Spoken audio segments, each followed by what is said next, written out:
إن الحمد لله نحمده ونستعينه ونستغفره ونعوذ بالله من شرور أنفسنا ومن سيئات أعمالنا من يهده الله فلا مضل له ومن يضلل فلا هادي له وأشهد أن لا إله إلا الله وحده لا شريك له وأشهد أن محمدا عبده ورسوله أما بعد. Alhamdulillah, we praise Allah and we ask His aid in us in our completing this endeavor. As an introductory note, before we begin in earnest, our first class on the prophecies covering until the year 100 AH. The emphasis that we have here is striving to go through the signs of the end of time. Before we start, I wanted to give a few introductory statements on this because I felt that they'd be useful, and they're part of the loose ends that I felt I might not have tied up in the last introductory lesson. So this is the last of the introduction, the beginning of our first lesson. When discussing the signs of the end of time, we have to discuss an issue that comes up. If we're discussing the signs of the end of time, are we going to be talking about miracles? Because the prophecies and the signs of the end of time are miraculous or miracles. And because those signs of the end of time are miraculous or miracles, are we going to be discussing miracles? We have to first of all make a distinction between a miracle and a prophecy. So we need to go back to the language of the revealed law, which is Arabic. The word for miracle is mu'jiza. Mim ayn, jim, zay, ta marbuta. Mu'jiza. A mu'jiza is a sign that Allah gives to His Prophet on account of His people challenging him to produce a sign. So there's a distinction between a prophecy and a miracle. The word for miracle is mu'jiza. The first thing is the mu'jiza, as we said, is the mu'jiza is done by a prophet as an evidence against the challenging of his people. That's the first distinction between a miracle and a prophecy. The second thing is the mu'jiza is a sign. The mu'jiza is a sign of the truthfulness of a prophet. It is a sign of the truthfulness of a prophet.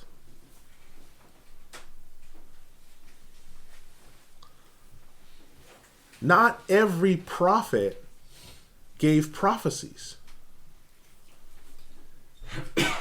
Not every prophet gave prophecies. Some of them, they did a mu'jiza or some signs, or they spoke on behalf of Allah with whatever He had decreed. But not every prophet made a prophecy about the end of time or about future events. Not every prophet did that. The third distinction between a mu'jiza and a prophecy is this. Every prophecy is a mu'jiza. But not every mu'jiza is a prophecy. So I'll say that. Every prophecy is a mu'jiza. But not the other way around.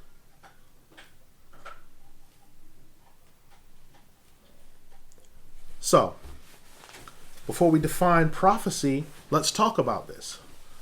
In the discussion on the signs of the end of time, a mu'jizat of the Prophet ﷺ include things such as a man's eye being put out of his head in one of the battles. The Prophet ﷺ picking it up and putting it back inside of his head.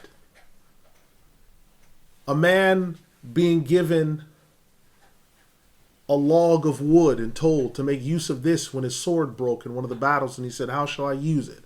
And the Prophet ﷺ shook it and it became a sword. These are mu'jizat, but they're not prophecies. So I'm not going to be covering mu'jizat in that sense. Those type of mu'jizat. That's not what I'm going to be covering. So if we're talking about mu'jizat, those are things that we'll find in the seerah or what we went through in the tafsir class. What we're doing here is we're trying to give something very narrow, okay, which is prophecy. The word for prophecy in Arabic is nubuwa. Nubuwa. Noon, ba, waw mushaddad, ta marbuta. Nubuwa. Nubuwa. Nubuwa means to speak on behalf of someone. To speak on behalf of someone. A nubuwa is either false or it is true. False prophets have false prophecies. So they speak on behalf of shaitan. True prophets have true prophecy. They speak on behalf of Allah. So a nubuwa is a prophecy. Now,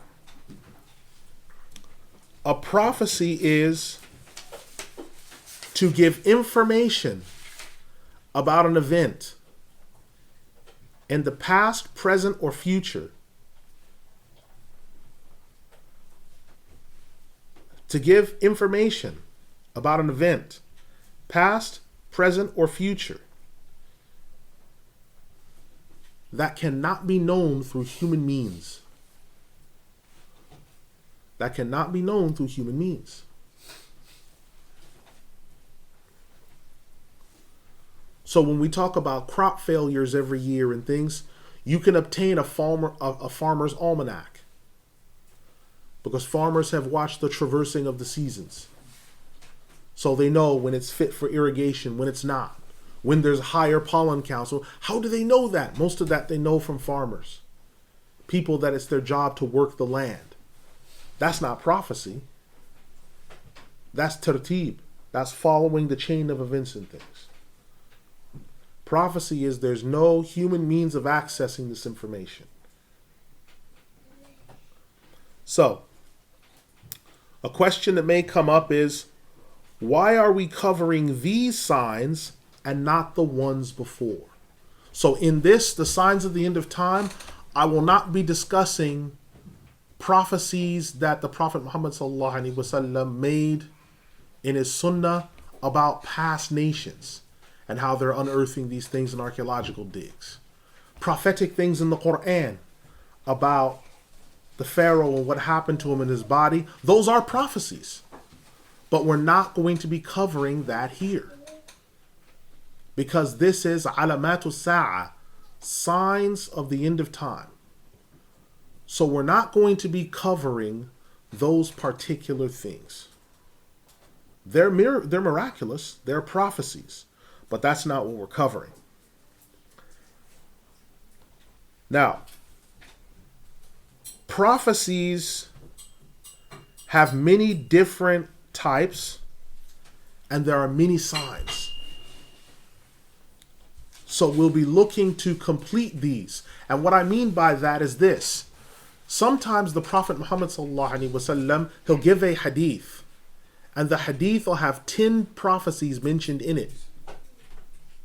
But those 10 prophecies won't all take place. Their fulfillment won't all be in one time. There's a hadith that we'll be coming to today, inshallah, if Allah preserves us, and that a prophecy he made about 6 signs. A prophecy he made about 6 signs. And the rest of those signs will be coming hundreds of years after him. So when we're looking at prophecy, we have to understand that. And then another thing that distinguishes prophecy from miracles, nubuwah from mu'jiza, is that prophecies point towards the day of resurrection. Prophecies point towards the day of resurrection. Because a prophecy is designed to give information that's a sign of the day of resurrection.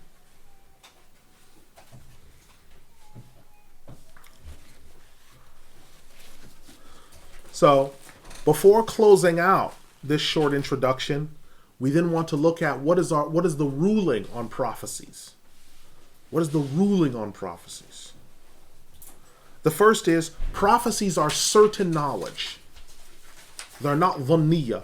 Dhanniya means there's nothing probabilistic about prophetic things. A prophet is right 100% of the time. If you look at the greatest sorcerers, soothsayers, and people, the greatest as of late that we know of is Nostradamus. Now, his level of accuracy was between 3 and 7%. That means his error ratio was between 93 and 97%.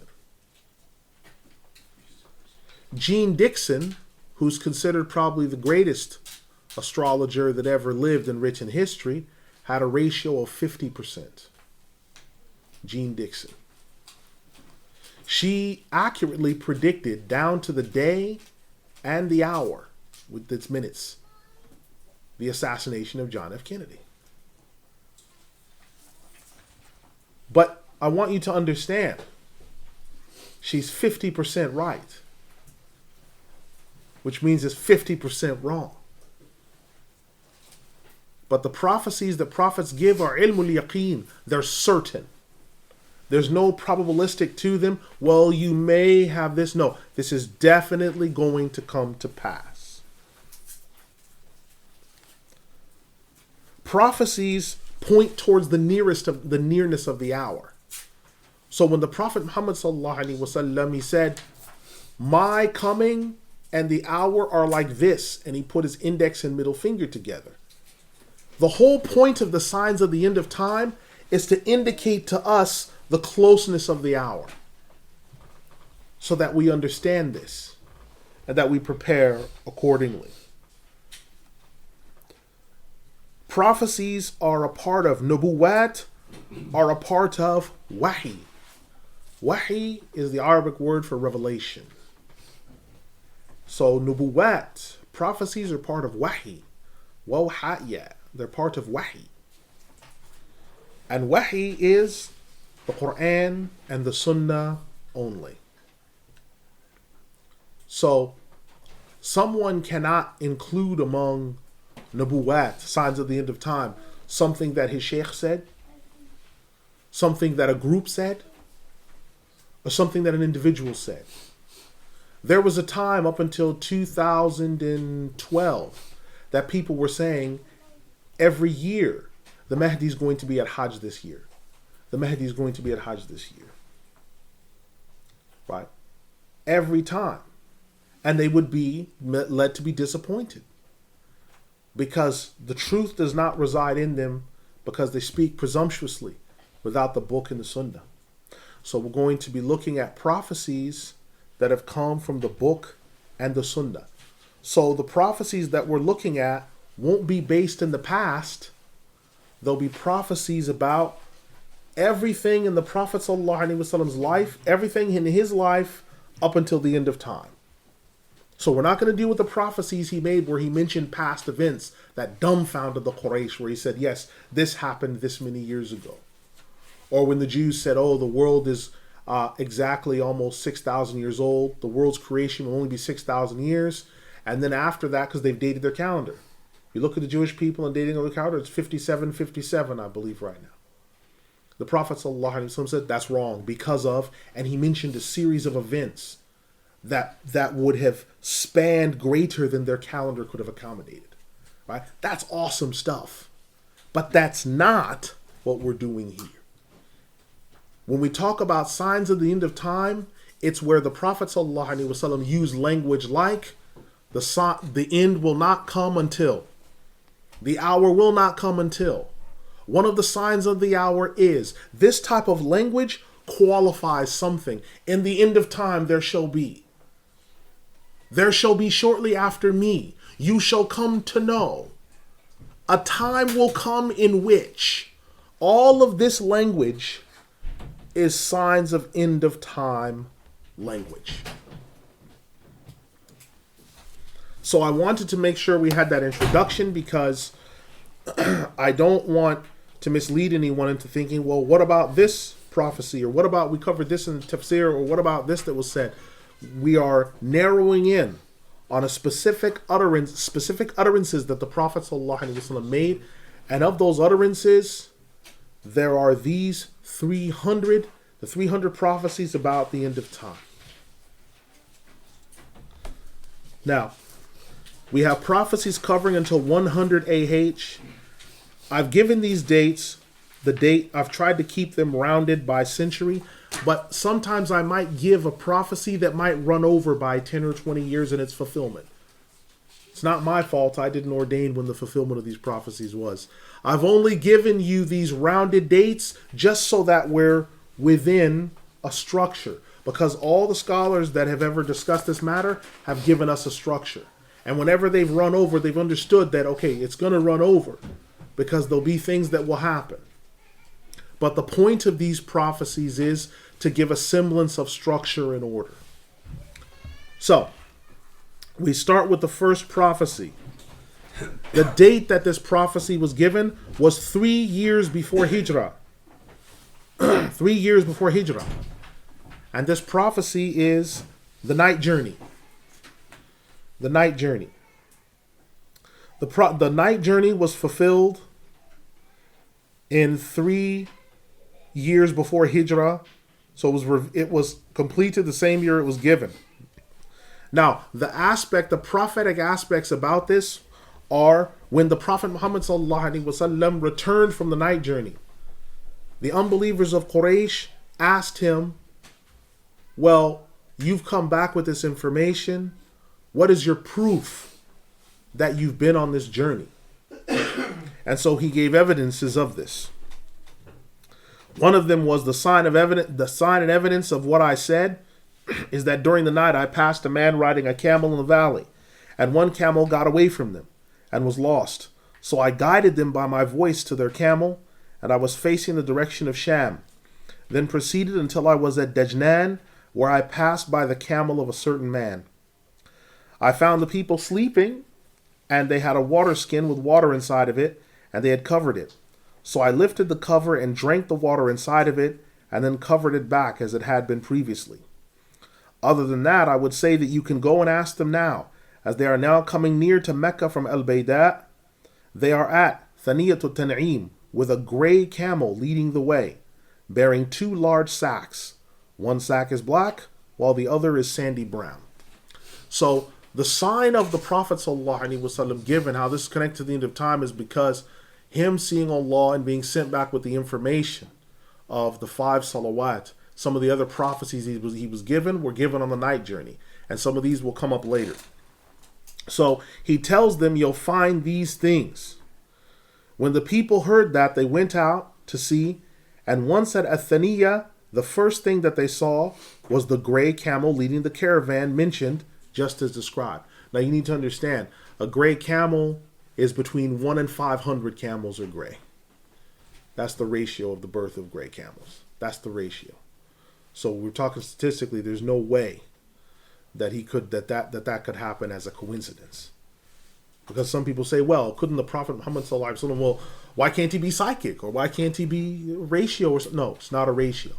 It's something there's no way it could be wrong. Right? Then they asked the people regarding the water skin and were informed that it had been placed full in the sack with water and it had been covered, but that when they returned back to it, uncovered it, it was found to be empty. And that's the water skin that he drank from on the night journey. Right? So they found it was empty. They asked the others at Mecca, who confirmed of what had been said by saying, it is true by Allah, as we had gone out to the valley mentioned. A camel from the caravan got away, and we heard the voice of a man telling us where it was, and we took it. Right? So Ibn Hisham mentions this in volume 2 of his work, pages 32 to 45. The incident of the Adhan is another one such prophecy, because someone saw a dream about the Adhan. And when they saw this dream of the Adhan, they came to the Prophet Muhammad sallallahu alaihi wasallam with this dream, telling all the events in this dream, of which he confirmed.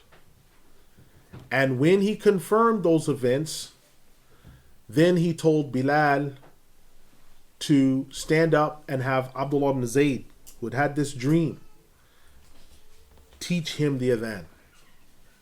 And so we taught him the Adhan. Right, and this goes hand in hand with a hadith that will be coming later, in which the Prophet ﷺ said that he heard the Adhan and he saw the banner of La ilaha illallah going from one side of the earth to the other. Right, so this is part of this. Now, the fulfillment of this was 1AH, and it's in Ibn Hisham's source, volume 2, pages 111 to 112. But one of the most standout prophecies, because some prophecies are fulfilled that year, and some are fulfilled over a longer period of time. One of the prophecies is the death of the Prophet Muhammad sallallahu alaihi wasallam. He made this prophecy at 1AH. This is 1 year after the Hijrah. Now, when did the Prophet Muhammad sallallahu alaihi wasallam make the Hijrah? It was on the 12th of Rabi' al-Awwal. All right, that's when he left from Mecca to Al-Madinah. Now, the Prophet Muhammad sallallahu alaihi wasallam said, whenever any one of you is stricken with a calamity, let him remember my death. This is collected by Ibn Sa'd in his Tabaqat al-Kubra. He sallallahu alaihi wasallam also said, count 6 signs before the coming of the hour. Number 1, my death. Number 2, the conquest of Jerusalem. Number 3, a death that shall plague you like that which plagues sheep and goats. Number 4, the spread of wealth among you to such a degree that one man will be given 100 dinar and he will be angered by that. Number 5, a tribulation that no Arab house will remain except that the tribulation will enter it. And number 6, a treaty, hudna, shall be reached between you and the blonde-haired people. But they shall renege on that and march on you under 80 banners, with each banner having 12,000 men under it. This is from Al-Bukhari, as cited from Imam al-Suyuti in his Al-Jami' al-Saghir fi Ahadith al-Bashir al-Nadhir, as well as Imam Diyauddin al-Maqdisi in Fada'il al-Sham, pages 21 to 23. We then have the surah in the Quran where Allah has given us أعوذ بالله من الشيطان الرجيم بسم الله الرحمن الرحيم إذا جاء نصر الله والفتح ورأيت الناس يدخلون في دين الله أفواجا فسبح بحمد ربك واستغفره إنه كان توابا.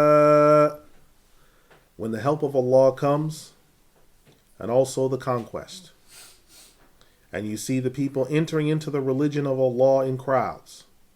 Glorify your Lord with praise and seek His forgiveness. Indeed, He is the one who turns to those repenting.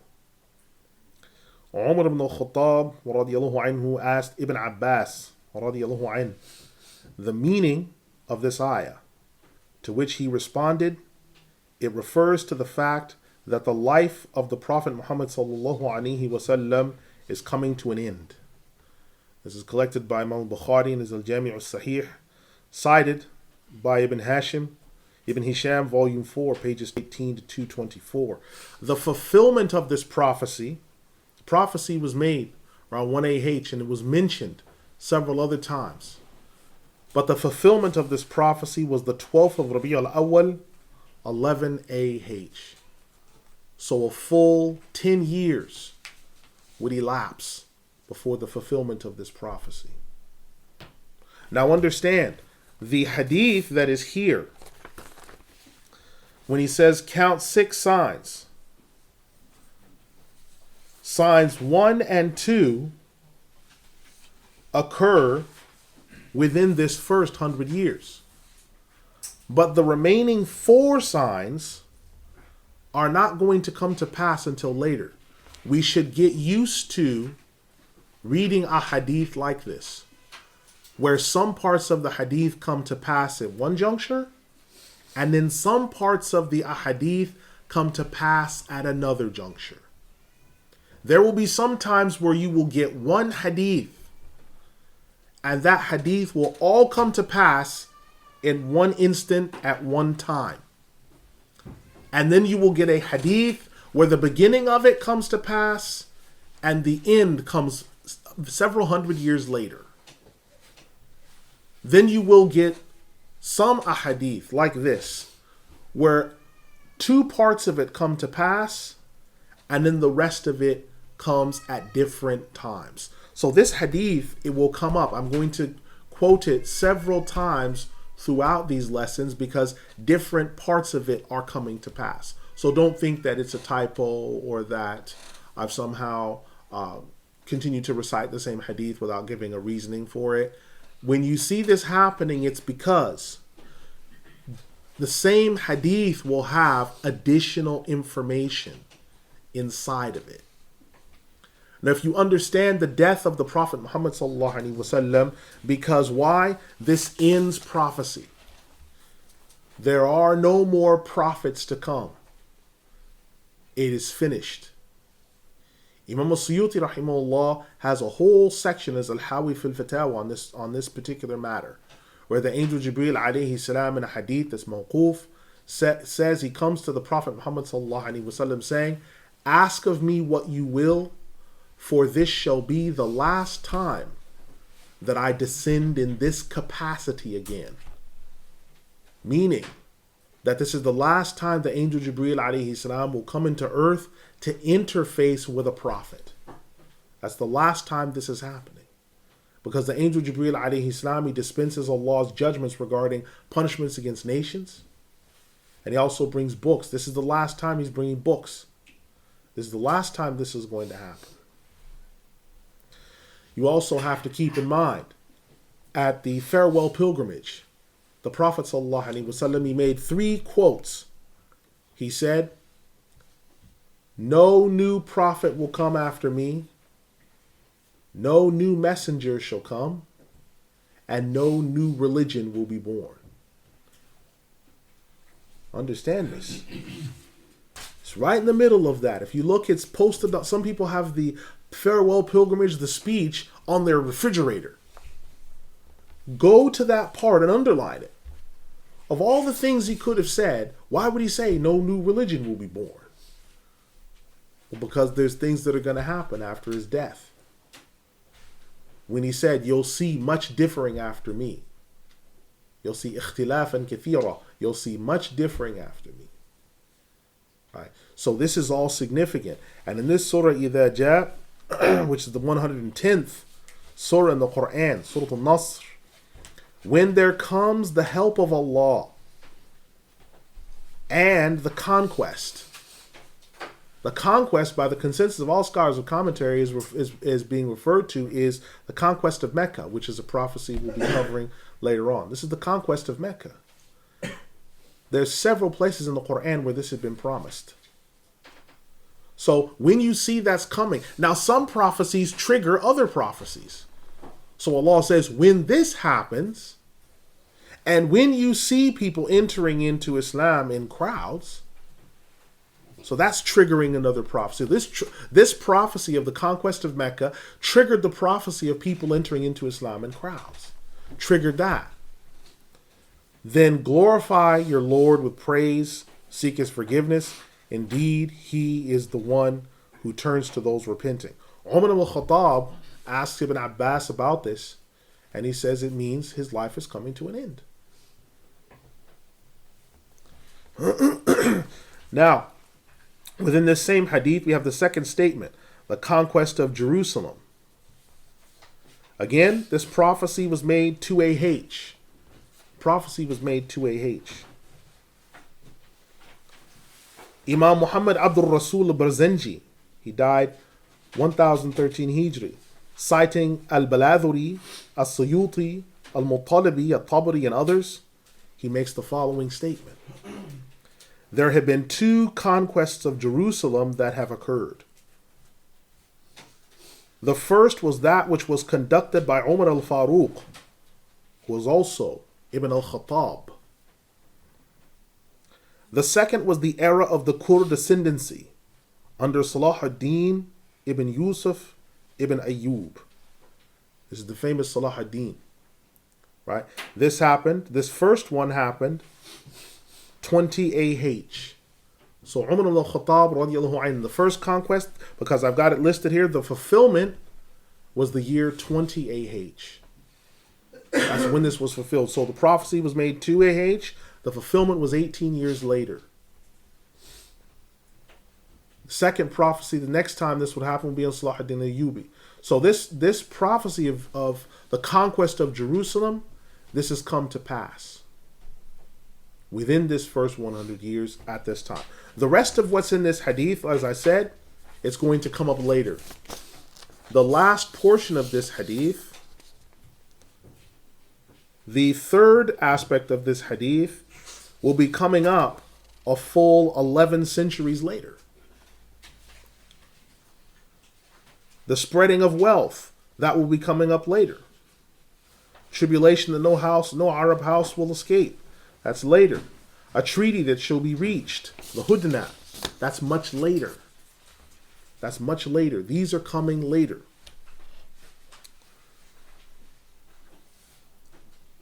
Now, we have another prophecy.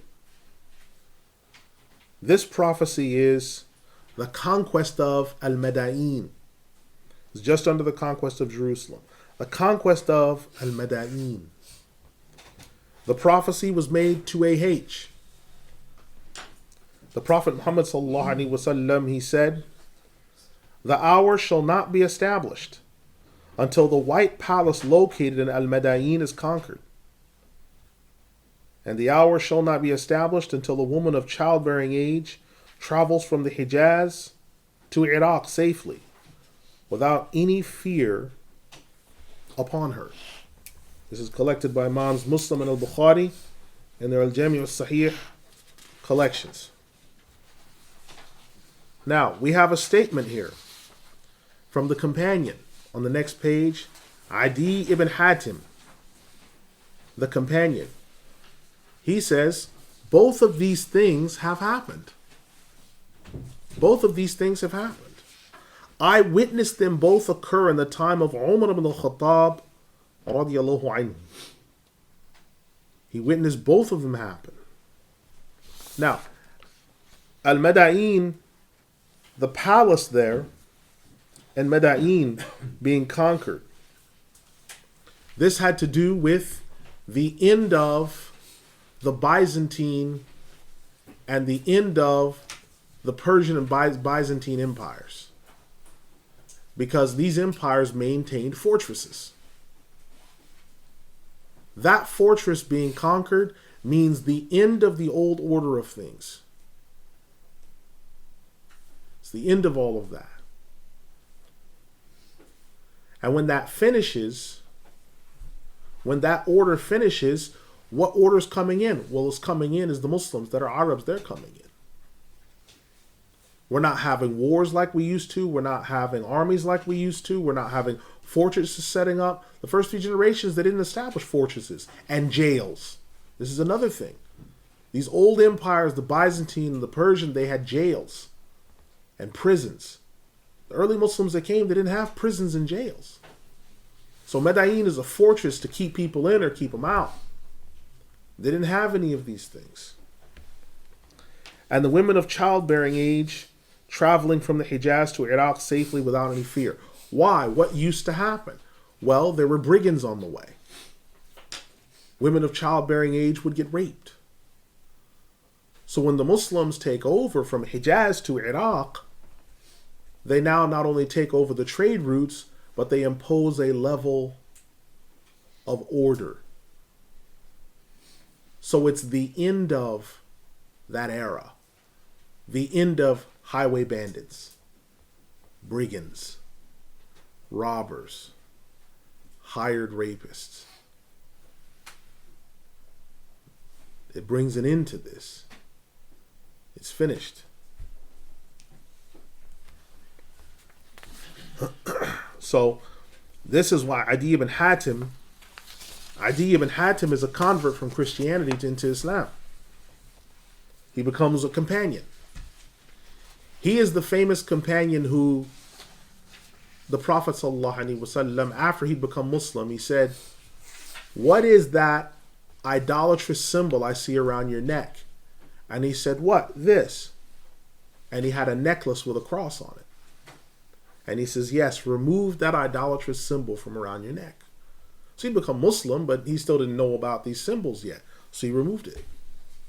Adi ibn Hatim.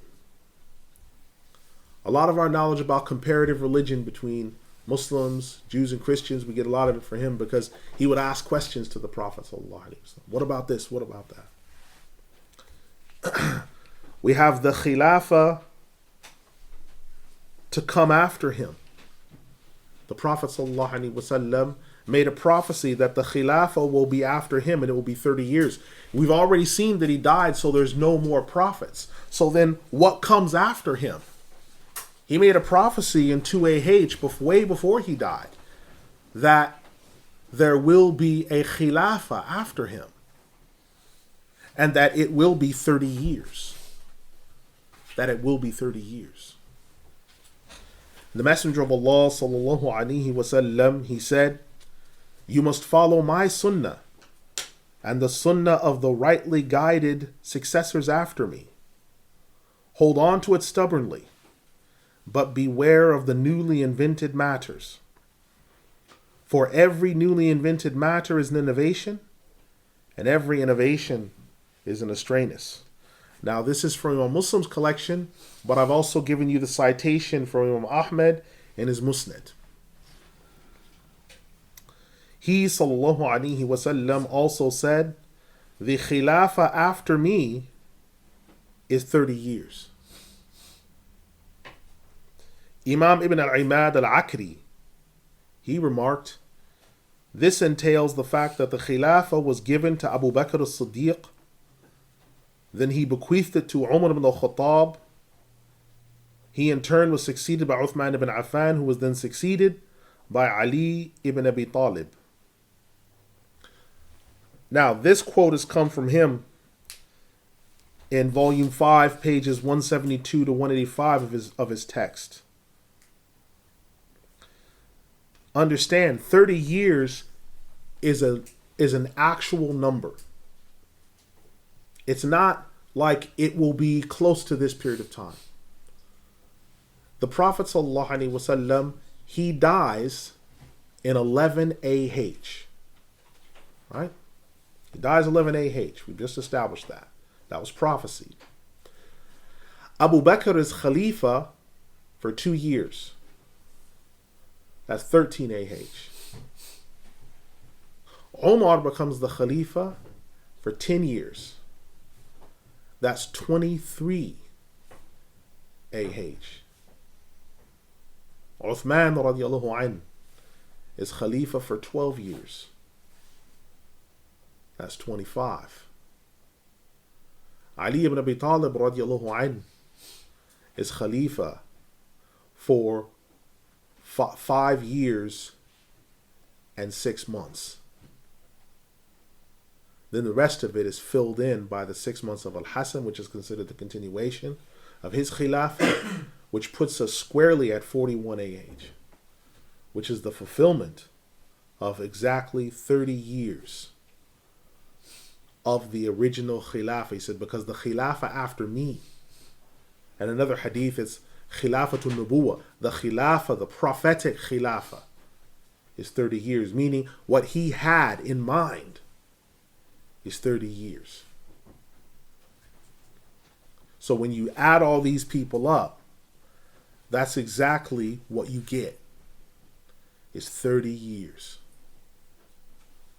Exactly 30 years. So that was fulfilled in 41 AH. Al-Barzanji mentions this, pages 76 to 77.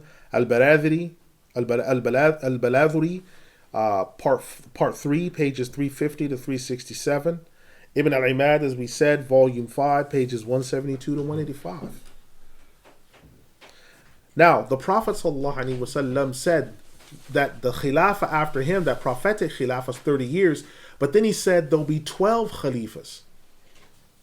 There will be 12 Khalifas. So this is a separate prophecy. Not only did he say there'll be 30 years of true Khilafah, but that there'll be 12 Khalifas as well.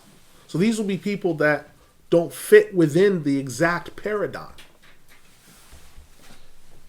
That prophecy as well was made in 2AH. So you have a series of statements. The Prophet ﷺ, he said, there will be 12 Khalifas after me. All of them will be from Quraysh. This is collected by Imam Muslim in Al-Jami' al-Sahih. He also said, the affair of my ummah will remain straight until the passing of 12 Khalifas. This is collected by Al-Bazzar. He also said, alayhi salatu wassalam, Islam will always be foreboding, mighty, until the passing of 12 Khalifas. This is from Al-Bazzar. And then we have a statement from Abu Dawood where he said the same thing, but then some of the companions asked, then what will there be after that? He said, Sallallaahu alayhi wasallam, there will be mass killings. There will be mass killings. So he makes this prophecy in 2AH. Now understand, the people that said that this was fulfilled, I've got a list of 9 major sources of people who said this was fulfilled. Imam al-Bukhari, in Al-Jami' al-Sahih, in his footnotes on the matter, he said it was fulfilled. Kitab al-Ahkam. The Musnad of Imam Ahmad ibn Hanbal, volume 5, pages 97 and 101, the same hadith is quoted. Imam Ahmad, when asked about it, said it was fulfilled. Umdat al-Qadi by Imam Mahmud al-Aini, he died 871 Hijri, one of the great Hanafi scholars of Egypt. He said it was fulfilled. Tafsir al-Quran al-Azim by Imam Ismail ibn Kathir, who died 774 Hijri, he said that this was fulfilled. Al-Bidayah wa Nihaya, volume 2, pages 240 to 248. This was written by Imam ibn Kathir as well. Again, he states that this was fulfilled. As-Sawa'iq al-Muhriqa, pages 180 to 187 by Imam ibn Hajar al-Haytami. He died 981 Hijri. He quotes sources older than him and comes to the same conclusion. This prophecy was fulfilled. Number 8, we have Hilyatul Awliya, volume 3, pages 30 to 33 by Imam Abu Nu'aym al-Asbahani. He died 280 Hijri. And then we have Tarikh al-Kabir by Imam Abu Ja'far al-Tabari, who died 280 Hijri. In volume 1, pages 445 to 446 of this work, he makes the same statement. Imam an-Nawawi gives the same statement in his work, volume 12, pages 201 to 202, but he even gives you the names of which ones these 12 were. So he died 676 Hijri. He says these are the names of the 12 that were referenced, that the killings came after. Why is this significant? Here's why this is significant. You will often have people, if you get into a discussion with someone, they will say, well, why don't you follow the Shia way? You should be Shia. Why should I be Shia? You believe in the 14 infallibles. Ali, Fatima, and the 12 Imams. They say, yes, it's mentioned in your hadith books. Where? And they'll quote to you a hadith. They'll say, yes, he said that the end will not come. My ummah will always be rightly guided until 12 Imams have passed. Let me tell you something. There's no such hadith in any of the Sunni books that reads 12 Imams. It says 12 Khalifas. But every time it's quoted in English or in Arabic, they always put A'imma instead of Khulafa or Khalifa. Know that this is a type of teaching being used on you by the Shia. So you quote them, all these texts that I just gave you, where the word Khalifa appears and says, there's no listing in here of 12 Imams. It only says Khalifas. No listing of Imams.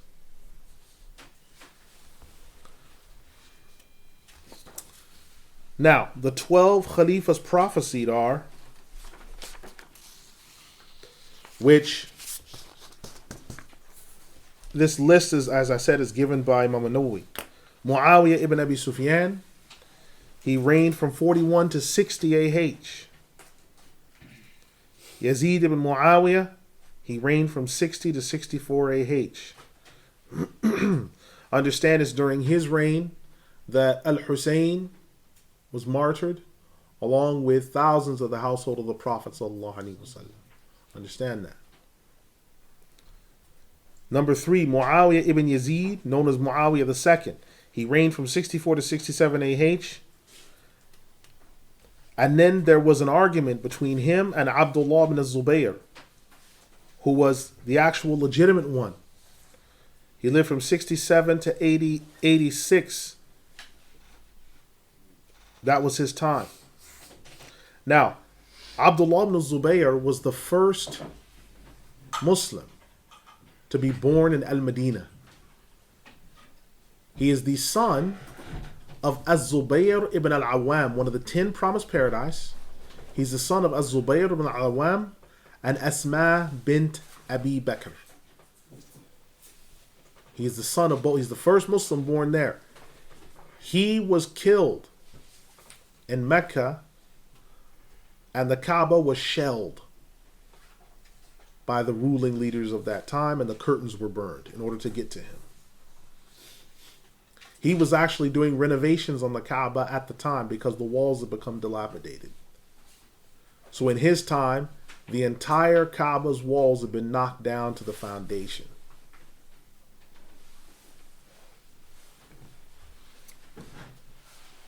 You have number 4, Marwan ibn al-Hakam. He reigned from 67 to 70 Hijri. Now he's known as Abul Muluk, the father of the kings, because all of the rulers after him were all from his lineage. He wouldn't let anyone else be from the leadership. So he's the father of the kings. And after him comes our famous Abdul Malik ibn Marwan. He reigned until 86 AH. It was during this time of Marwan and Abdul Malik ibn Marwan that you have Al-Hajj ibn Yusuf, who killed 120 companions because they tried to stop him from doing what he was doing. He most famously would feed men haram food in a gathering and invite them. And when they finished, he would say, now your du'as are powerless against me, because I have fed you and given you drink in haram. And he would kill them. Anyone that went against him from the companions, the conservative number I've given you is 120. In some historical accounts, it's as high as 200. You remember the quote I gave you where Anas ibn Malik was praying Salat al-Asr in Masjid al-Nabawi, and the entire congregation was killed, and he faked being dead in order to escape and get to Al-Basra? This is Al-Hajjaj ibn Yusuf. This is him. To the point to where there was no adhan made because all the mu'adhins of Al-Madinah had been killed. So he only knew when the salah times were. Anas only knew because he could hear the Prophet ﷺ making the dua after the adhan. Allahumma rabba hadhihi ad-da'wati at-tamma was-salati al-qa'ima ati Muhammadin al-wasilata wal-fadila wa ba'athu maqaman mahmudan alladhi. Right? That's the only reason he knew. It must be Asr, it must be Dhuhr, it must be. Most of Masjid al-Nabawi was destroyed. Most of Masjid al-Haram was destroyed. This is the era of the Bani Umayyah. We then have Al-Walid the First. He reigned until 93 AH. Then came Sulaiman the First, who reigned until 99 AH. Then came Umar ibn Abdul Aziz, radiyallahu anhu. He reigned from 99 to 101 AH. Right? And it's his time. I'll be putting the prophecy properly in the next class, because I realized I would not be able to cover as much ground as I wanted to. So this class will be in two halves. So we'll be covering 100 years in two classes. But it is in his time that you remember the prophecy that was made about the spread of wealth. Number 4, this hadith that has 6 points. The spread of wealth among you to such a degree that one man will be given 100 dinar and he will be angered by that. That fulfillment came in the time of Umar ibn Abdul Aziz, because it was under his reign that wealth was so well spread among the Muslims that Zakat al-Fitr in most areas people were not eligible for. There was no one eligible. Historical accounts mention Muslims having chests of gold in their homes as part of the furniture. So, people being angry because he's got more money in his gold chest at home. Why are you trying to give me Zakat al-Fitr? I'm not eligible. Why are you giving me Zakat al-Fitr? It's an insult. So, Umar ibn Abdul Aziz was the most just out of the Bani Umayyah that came from Yazid onwards. Then you have number 9, Yazid ibn Abdul Malik, Yazid II, who reigned from 101 to 105. Number 10, Hisham ibn Abdul Malik, Hisham I, who reigned from 105 to 125. Then you have number 11, Al-Walid ibn Yazid, Walid II, who reigned from 125 to 126. He was very ill. This particular one suffered from lifelong illness and only reigned for a short period of time, so he wasn't able to oppress as much as he wanted to because he was ill too much. And then you have Yazid ibn al-Walid, known as Yazid III. He reigned for the remainder of the year 126 for 5 months. And then there were a few other leaders. So the fulfillment of this prophecy was complete in 126 AH. Now, after this, you say, well, what comes after this? Well, you need to understand, from Yazid onward, from Yazid up until the year 132 AH, because I said we'd run over a little bit. From Yazid the First, from him all the way up until the year 132 AH, every Khalifa died in his bed. None of them were murdered. Every single Khalifa died in his bed.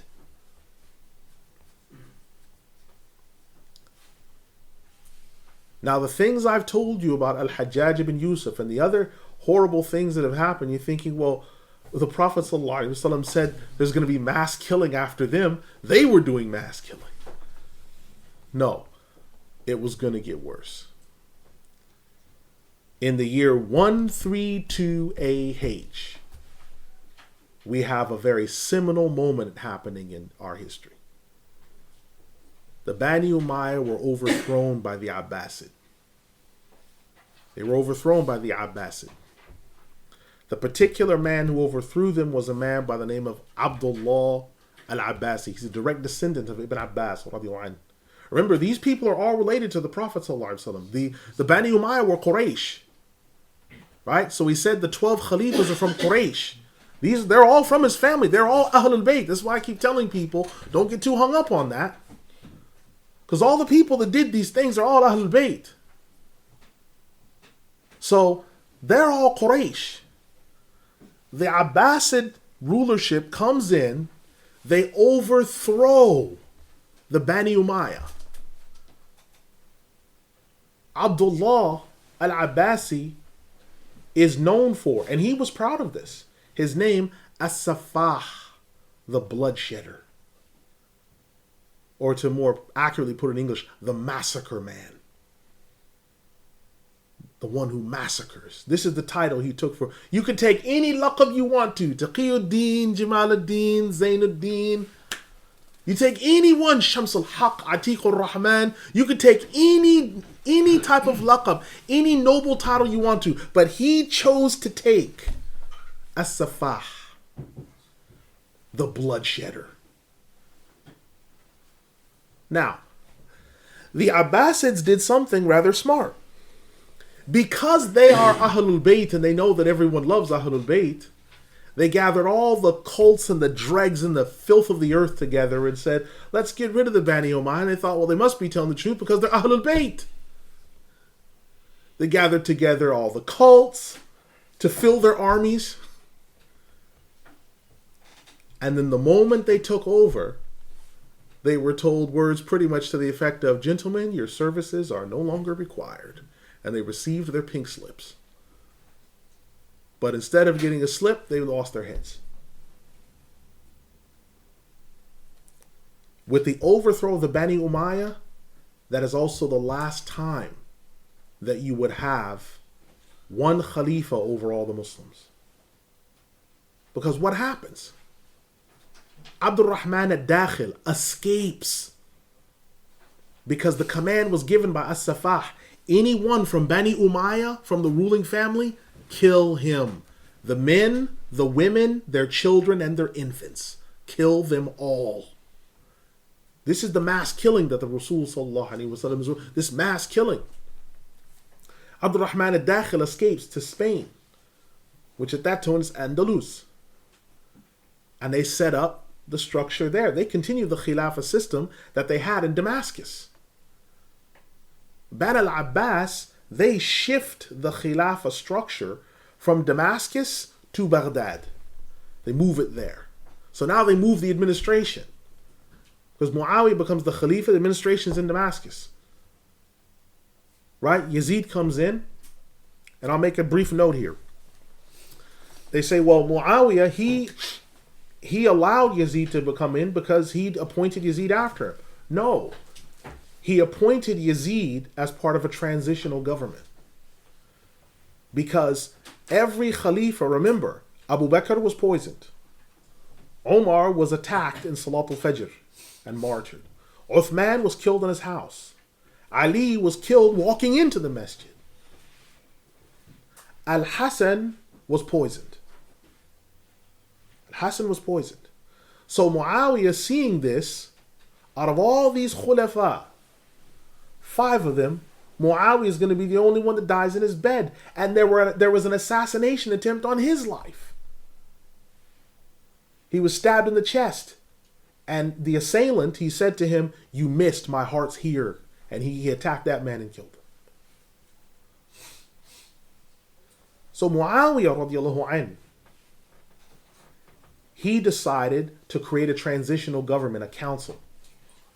And then when the Khalifa was chosen, it would be handed over. Yazid comes into that council. He's given that time. He's given the transitional government because Yazid, you have to remember, Yazid's not a companion. Yazid ibn Muawiyah, the Yazid the first, wasn't a companion. He was just a warlord. He was an accomplished warrior. And he's one of the cousins that had been removed from the post by Ali. You remember when there were complaints under the time of Uthman, because Muawiyah, Yazid, they're all his cousins. There were complaints during the Khilaf of Uthman. Your cousins are some of your cousins are oppressive. Some of your cousins are oppressive.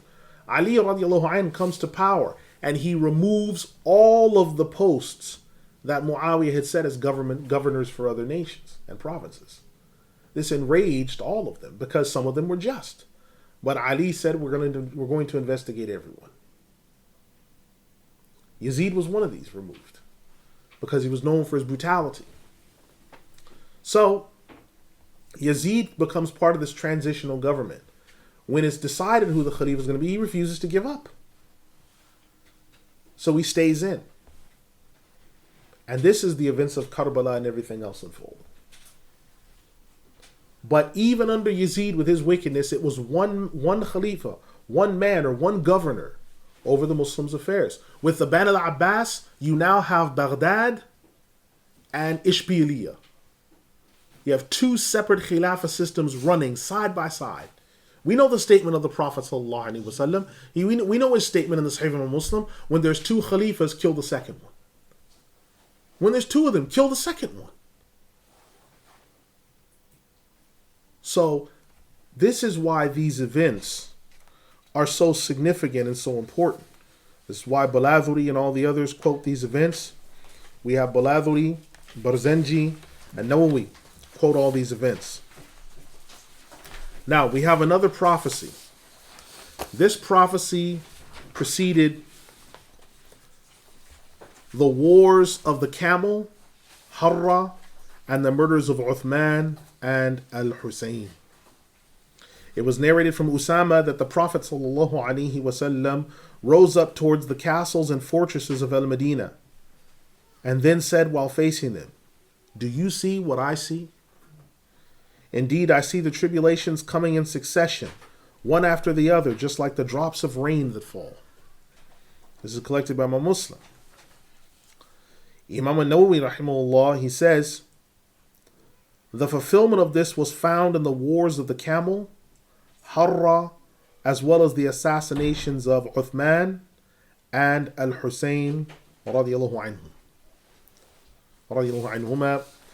Now, the quote that Imam Nawawi gives, which is from volume 18, pages 7 to 8, you say, well, why is that so significant? Because all of these events happened very closely within one another.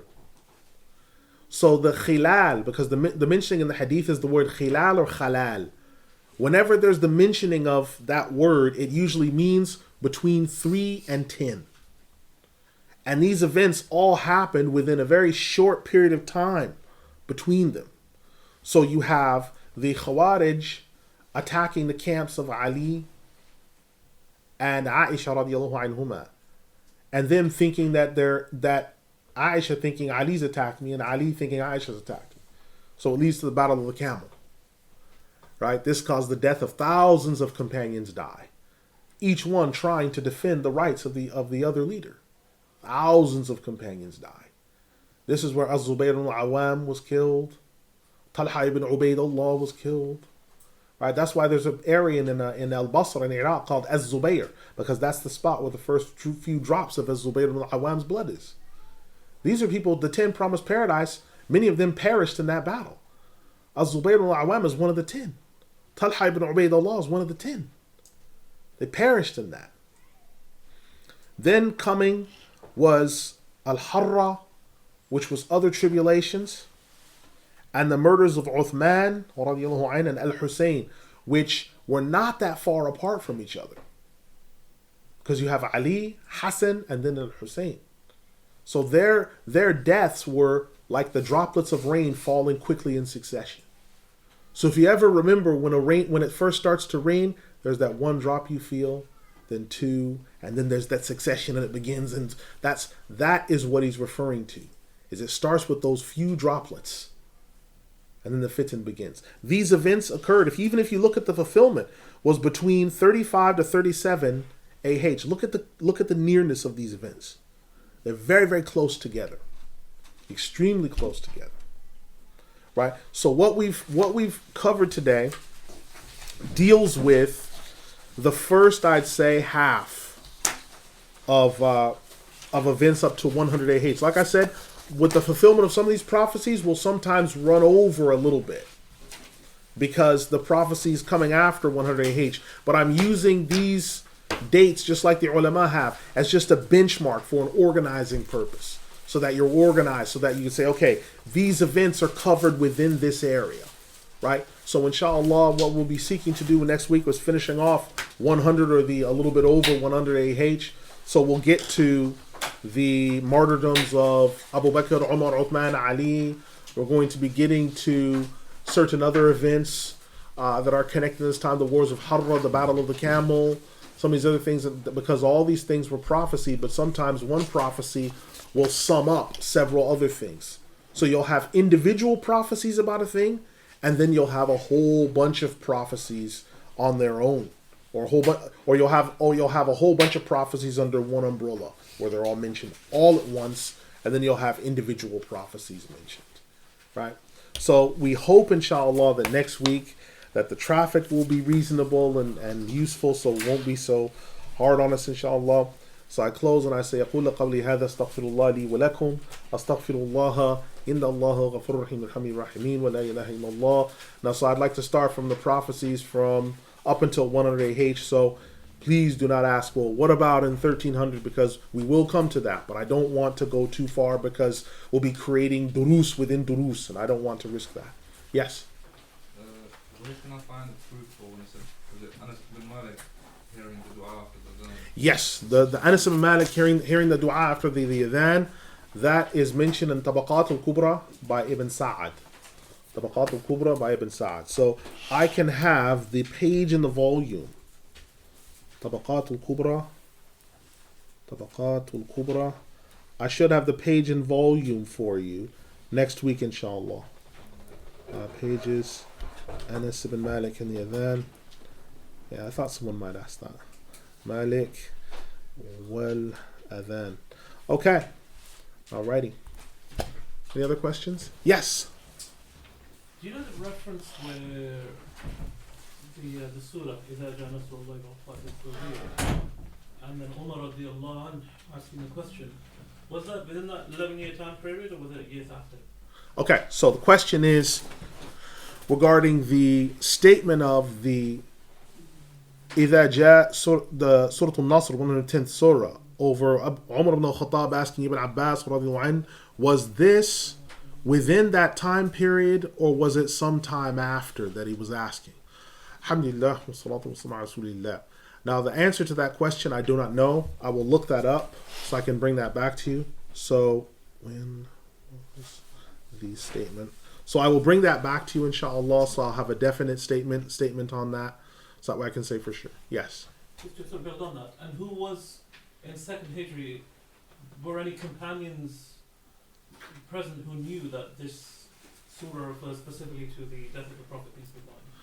Yes. Now that goes, because that statement that I chose from Ibn Abbas is because it's just the most famous one from Umar ibn al-Khattab and Ibn Abbas. But there were others, so I'll bring other commentary literature, inshallah, as well. Yes. Any other questions? Yes. In the previous lesson, you spoke about how there will be some prophecies which will be one-off events, and some prophecies which will be reoccurrences. No, I said there'll be some prophecies. We have to be very, very, very precise. There'll be some prophecies that happened once, and they do not happen again. They are completed events. And there are other prophecies that occur consistently and they grow in occurrence. Okay. Yes. Yeah. So, in light of that, with the prophecy of the conquest of Jerusalem, it happens twice. So, under which category does that come under? Because it happens twice. One with Umar radiallahu and the second one being with Sallallaahu. Okay, so the question is, with respect to the conquest of Jerusalem and the fact that it happened twice, one under Umar and again under Salah ad-Din al-Ayyubi, radiallahu anhuma, which line of prophecy would this fall under? Would it be an event that was completed, or would it be one that has happened and will occur more than once? Alhamdulillah, wassalatu wassalamu ala rasulillah. The answer to this question is it's going to be the one where it happens more than once, simply because of the fact that in the end times, Jerusalem right now is occupied. So it will have to be returned back to Allah again. So even though there might be, and if you look at the conquests of Jerusalem that have happened, there have been numerous, right? But in specifics, what's being made reference to is that first one, because that first conquest of Jerusalem, you have to remember, 70 AD, Titus completely overturned all the buildings. He not only destroyed the Jewish temple, he overturned the buildings and forbade people to settle there and renamed it Aliyah. He just took the name and everything. He expelled the people from it. So when Umar ibn al-Khattab radiallahu anhu goes back there, comes into that area, takes over, right? He starts building work there that had not been done for the better part of more than 600 years. Right? Yes? With regards to the statement, there will be mass killings. Is that something that's going to continue in terms of mass killings of Muslims in modern times, in the times after it was mentioned? Okay, the question is, the statement of the Prophet ﷺ about mass killings, is this something that belongs to just those events, or will it be something that will occur even up until our modern times? Alhamdulillah, wassalatu wassalamu ala rasulillah. And a brief answer, I can say that the prophecy of the Prophet ﷺ, which we'll be covering later about Al-Hajj wa-Marj, killing in waves, Hajj wa-Marj. Al-Hajj, when he was asked, what is Al-Hajj? He said, killings. So the mass killings there, that belongs to a particular time, but there will come a time where there will be killings again, where he said Al-Hajj, killings. And that belongs to a specific time period and set of events. Yes? This isn't in reference to when the Prophet says, as a sign of the day of judgment, there will be death, there will be death, there will be death. No, that's a different hadith. That's a different sign. That's a different sign. Yes? Any other further questions? Yes? I just wanted to clarify when the Rasul said the hour shall not be established until the White Palace located in Al-Madinah is conquered. Al-Mada'in. Oh, Al-Mada'in. Oh, okay, alright. What is that referring to exactly? Al-Mada'in, we mentioned that in the course of it, that it was along the way to Sham. Alright, okay. Yes, Al-Mada'in. Yes. Any other further questions? No? Okay, so we'll stop here. We'll pick up next week, inshallah. Count on a heavier load, and we'll be successfully getting heavier, inshallah. I'm going to put page numbers on these simply because the sheer volume of what we're going to be doing is going to get bigger and bigger. So I say, Subhanaka Allahumma wa bihamdika, ashhadu an la ilaha illa ant, astaghfiruka wa atubu ilayk, innahu ghafurur rahim yarhamir rahimin, wa la ilaha illa Allah, wassalamu alaikum.